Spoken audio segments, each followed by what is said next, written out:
أهلا بكم في حل المسابقة التانية. خلينا نبص على أصول الكلمات اللي احنا قدمناهم. احنا عايزين نبتدي بكلمة شنطة اللي هي كلمة دخيلة فارسية تركية.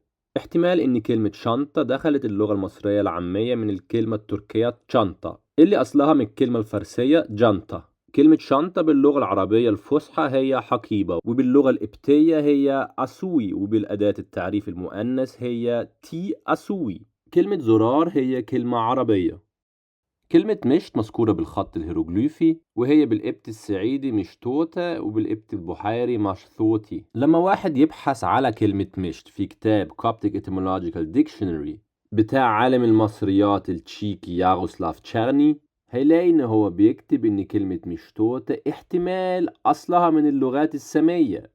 علم أصول الكلمات يعني علم الإتيمولوجي مش علم دقيق زي مثلا الرياضة أو الفيزياء، هو يعتبر forensic science ويشبه أكتر علم الآثار، علشان واحد مضطر يشتغل بالمخطوطات والنصوص اللي موجودة. كتير من الأحيان بتبقى صعبة إن واحد يقول أنهي لغة خدت أنهي كلمة ككلمة دخيلة، خاصة لما اللغات تبقى قريبة لبعض، علشان اللغات مش ثابتين وبيأثروا في بعض. احنا دلوقتي علشان المسابقات بتاعتنا عايزين نتفق على قاعدة، إن لو قدامنا أي كلمة قديمة للدرجة إن هي مذكورة بالخط الهيروغليفي إحنا هنعتبرها كلمة مصرية قديمة. وأنا دلوقتي كمان عايز أشجعكم إن تبحثوا في كتاب Coptic Etymological Dictionary بتاع ياغوسلاف تشارني، علشان الكتاب ده من أبرز إنجازات في الإتيمولوجي بين اللغة القبطية واللغة المصرية القديمة اللي بتتكتب بالخط الهيروغليفي. ملاحظة هنا كمان إن كلمة مشتوتة لها علاقة بكلمة مشت أو مشت اللي هي بالقبطي فعل يبحث أو يكتشف، علشان المشت كمان بيستعملوه للبحث على الأمل. على سبيل المثال برضو كلمة يمشط تستعمل في مصر للأفعال يبحث أو يكتشف.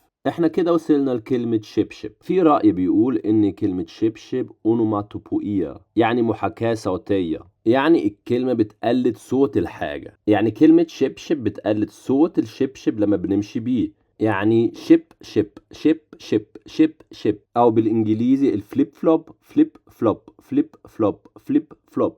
لكن في رأي تاني كلمة شبشب بالقبطي شب شوب، والرأي التاني ده بيقول إن كلمة شبشب جاية من القبط البحيري شيب شوب، أو القبط الصعيدي شيب تشوب، بمعنى خشبة نعل الرجل أو مشط الرجل. لما واحد يدور على كلمة شوب في الكوبتيك ديكشنري أونلاين، في ملحوظة هنا كمان إن كلمة شوب أصلها كلمة سامية، وزي في كتاب تشيرني واحد ممكن يلاقي العلاقة بين الكلمة القبطية والخط الهيروغليفي أو الديموتيكي. واحد لازم بس يكليك على واحدة من الاتنين دول وهيوصل للتيزاوغوس لينجوا إيجيبتي، وهيلاقي هنا كلمة بالخط الهيروغليفي. كلمة شب أو تشوب مرتبطة بالكلمة العامية يشب، ولما واحد يشب معناها إن هو بيقف على طرف صوابعه علشان مثلا يظهر في صورة أو يبص فوق سور أو حيطة. واحد ممكن يعمل حاجات تانية مفيدة جدا على الصفحة دي. واحد ممكن بأربع لغات يدور على كلمة بالإنجليزي بالفرنساوي بالألماني أو بالعربي وتطلع له بالخط الهيروغليفي. احنا بس محتاجين ندوس هنا على عربي وهنا على بحث، وبعد كده ننزل هنا ندوس على عربي، وممكن مثلا ندور على كلمة حياة وتطلع لنا هنا بالخط الهيروغليفي عنخ.